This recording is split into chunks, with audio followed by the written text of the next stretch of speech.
कि मैं ऐसे परिवार से आता हूँ, हमारे परिवार में रिश्तेदारी में 16 लोग आर्म फोर्सेस की नौकरी करते हैं।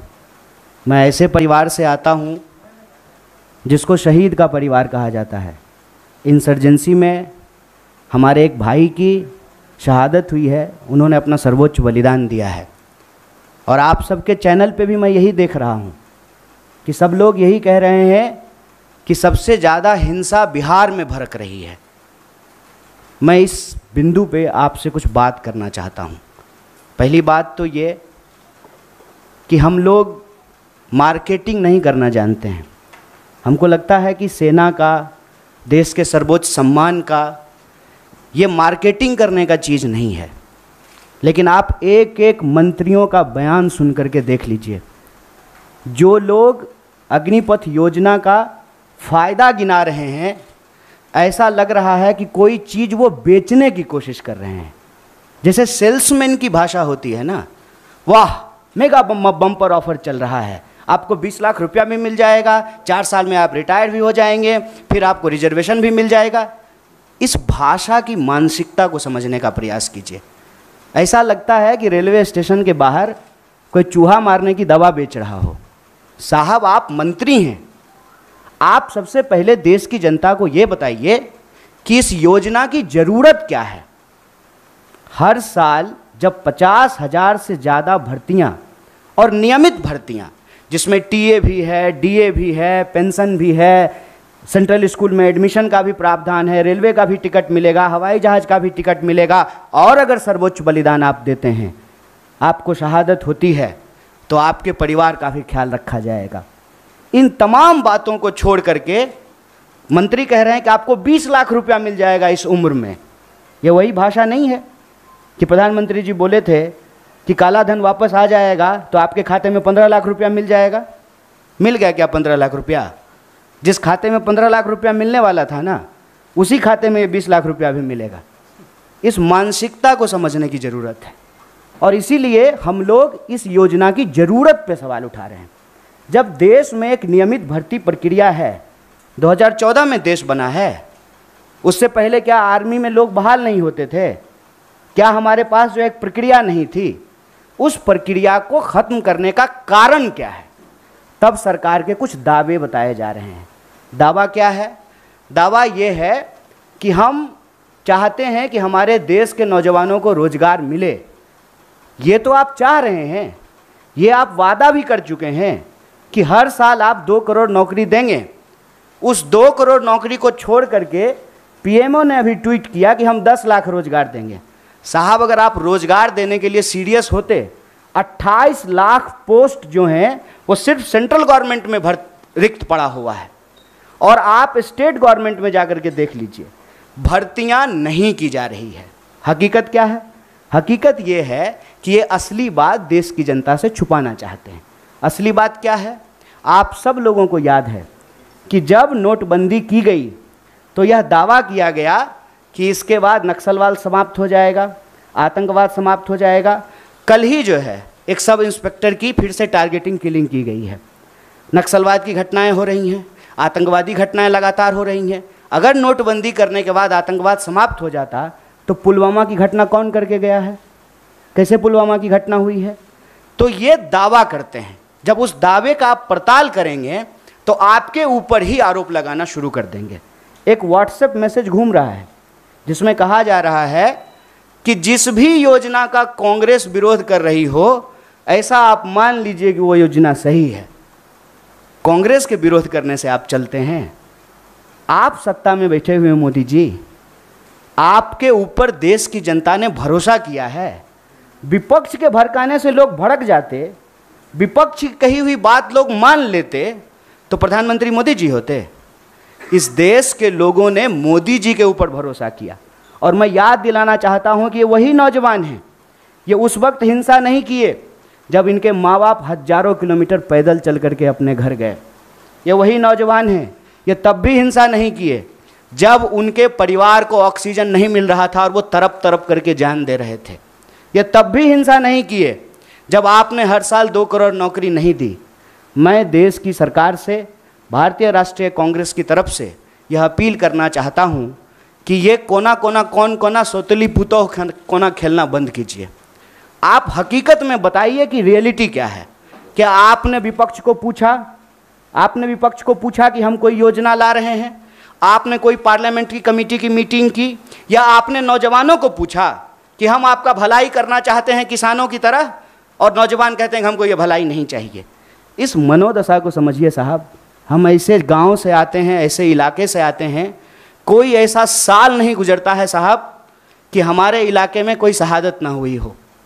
हमारे इलाके में लोगों के पास महज नौकरी नहीं है सेना, हम जानते हैं इस बात को। जब किसी परिवार में किसी बच्चे को सेना की नौकरी मिलती है, पूरे इलाके में उनका सम्मान होता है। और दुख के साथ साथ जब एक पार्थिव शरीर गांव आता है, आंखों में आंसू होने के बावजूद उस इलाके का सीना गर्व से चौड़ा हो जाता है कि हमारे बच्चे ने जो है देश के लिए सर्वोच्च सम्मान दिया है। सेना का सवाल देश की सुरक्षा का सवाल है, आप इसको मजाक मत बनाइए। और एक बात हमारे साथी भी कह रहे हैं, आप तमाम मीडिया लोग भी इसको बोल रहे हैं कि उसमें से 25% लोगों को, साहब 25% नहीं, अप टू 25%, ध्यान रखिएगा, ये है सेल्समैन मेगा बम्पर ऑफर की मानसिकता। अप टू 25% क्या होता है? मतलब 25% की भी गारंटी नहीं है। ये मत समझिए आप कि उसमें से एक को दे ही देंगे नौकरी। बहुत चालाकी से टर्म्स एंड कंडीशन लिख दिया है, अप टू 25%।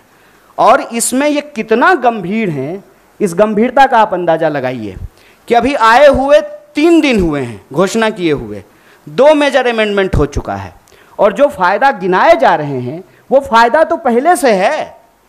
सेना में, आर्म फोर्सेस में, पैरामिलिट्री में भर्ती होने की मैक्सिमम आयु 25 वर्ष है। 25 वर्ष से ज़्यादा में तो आप बहाल ही नहीं हो सकते हैं। उसके बाद अलग अलग रैंक पे आप कितना समय तक सेवा देंगे वो पहले से निर्धारित है। और जो लोग आर्मी की नौकरी समाप्त करके, सेवा समाप्त करके आते हैं, उनको अन्य जगहों पे सुविधाएं दी जाती है।